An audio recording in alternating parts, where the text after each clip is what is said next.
Today I'm going to show you how to install one of our Sig P365 XMacro blocks into a Sig 365 17-round XMacro. They also market these as Legion mags for the 365 series. TAC Ops as well.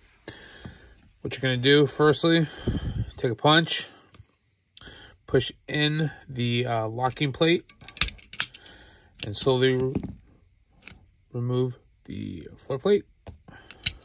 Okay. Remove the guts of the magazine. You're going to remove the orange follower off of the spring. Okay. You turn this over. You're going to take one of our 365 XMacro blocks. You're going to see it's indented right here. This allows it to lock in to the follower. You're going to put the spring back into place, and then all you're going to do is reinsert the spring, follower, and mag block into the magazine.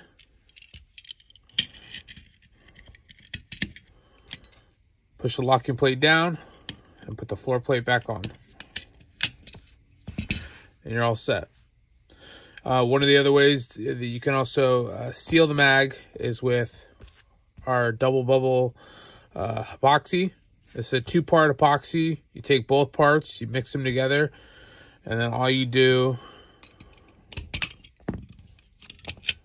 is dab a little here and here on the locking plate, push it in, and then let it sit overnight. That needs, a couple hours to cure. You could probably use it soon after, but I always suggest at least giving it a day to cure properly. You can also use super glue as well, but this isn't as good as our double bubble epoxy. Hope this helps. Have a good day.